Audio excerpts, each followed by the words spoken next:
Hi everyone, welcome back to Corporate Decoder, the place where we try to figure out what companies are really up to. Today we're diving into a proxy statement, which, let's be honest, can sound about as thrilling as watching paint dry. But stick with me, because hidden in this mountain of paperwork are clues about who's running the show, how they're getting paid, and whether they're actually doing a good job. It's like corporate detective work, and I'm your guide, so grab your magnifying glass and let's get started. This year's proxy statement is all about Lennox International, a company that probably keeps you comfortable without you even knowing it. They make heating, air conditioning and refrigeration systems for homes and businesses. Big stuff. And with big stuff comes big responsibility and big money. This report will let us see if they lived up to it. First off, the essentials. This is a notice for Lennox International's annual meeting of stockholders, which is happening May 22, 2025. It's virtual, so you can attend in your pajamas, and they're asking you to vote on a few key things: electing directors, approving executive pay, and ratifying their accounting firm. Pretty standard stuff, but important nonetheless. Now, the board of directors recommends you vote for an evu ere ui adju of pay and ratifying their accounting firm. Pretty standard stuff, but important nonetheless. Now, the board of directors recommends you vote for everything they propose, but that's their job. We're here to decide if that's actually a good idea. Let's get straight to the heart of the matter: how Lennox is making money. They've got a value creation framework with catchy acronyms, but what does it mean? Growth, resilient margins, execution, advanced technology, and talent. They're trying to grow, make sure that profits are good, get better, be innovative, and make sure they have good people and culture to deliver results. This seems obvious. Every company wants to do this, so we should focus on how they are actually doing it. Alright, let's talk about who's getting paid what.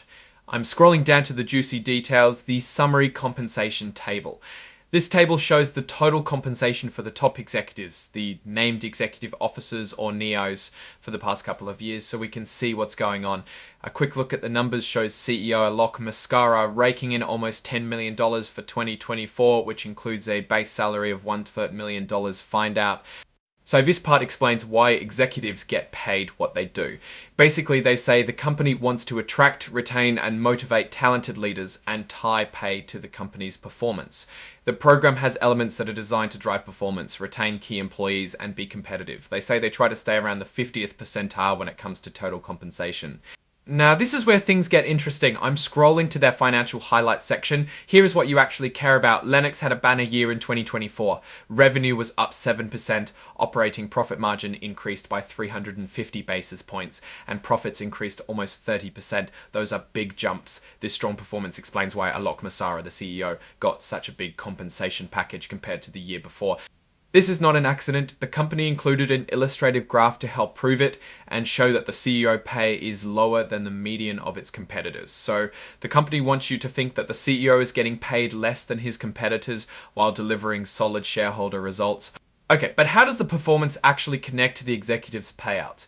They have a short-term incentive program where executives get bonuses based on metrics like core net income, free cash flow, and revenue. For most of the executives, those metrics are directly linked to the company, but for the president of Home Comfort Solutions, it includes metrics specific to Home Comfort Solutions. But what's all this long-term performance based on? This company uses performance share units where they can earn shares based on ROIC or return on invested capital and company core net income, which is basically the earnings. It's paid out over 3 years. The targets for that are high single-digit company core net income and having a FRICA over the executives earn 200% of their target units. What about in the future? Let's talk a little bit about risks. There's a section about corporate governance, and they discuss how they are making sure to stay in compliance with the regulations, including a discussion on insider trading. This section outlines their policy against using privileged company information for personal financial gain.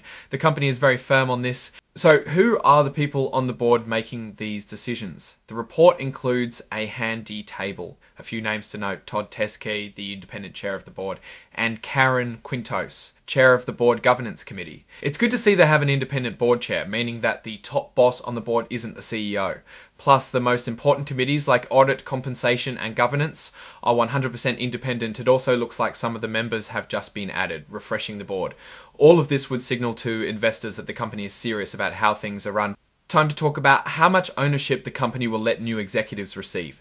It has 2 equity compensation plans. One is to give stock and compensation to the executives, and the other is for employee stock purchase. and it details how much is available in each. That's another important thing to consider. You always want to look at the level of ownership dilution for shareholders to balance attracting talent. Now, this is a big move. The company switched its independent accounting firm. They are letting go at KPMG, which had been doing the job since 2002, and replaced them with Ernst & Young. Usually this is a bad sign, but everything here seems pretty standard. They claim the previous auditor had no issue with their report. What about the board? The 2024 director compensation table shows how much the board members get paid. Todd Teske, the big boss of the board, is getting $400,000, and others are generally getting paid around $250,000 in common stock. It's important to have stock in the company so everyone's interests are aligned.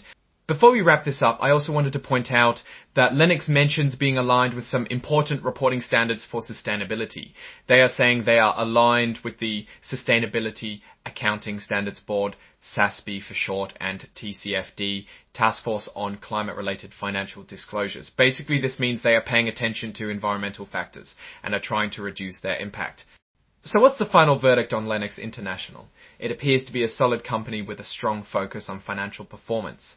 This company delivered great results and seems to have a good approach to incentivize executives, along with a strong board that has independent leaders and fresh additions. This company is in a good position. One downside is its debt, since every company is exposed to economic downturn. All in all, it is a solid company. That's it for today's Corporate Decoder. If you found that useful, make sure you hit that like button, subscribe for more deep dives into corporate filings, and leave a comment with any companies you'd like me to decode next.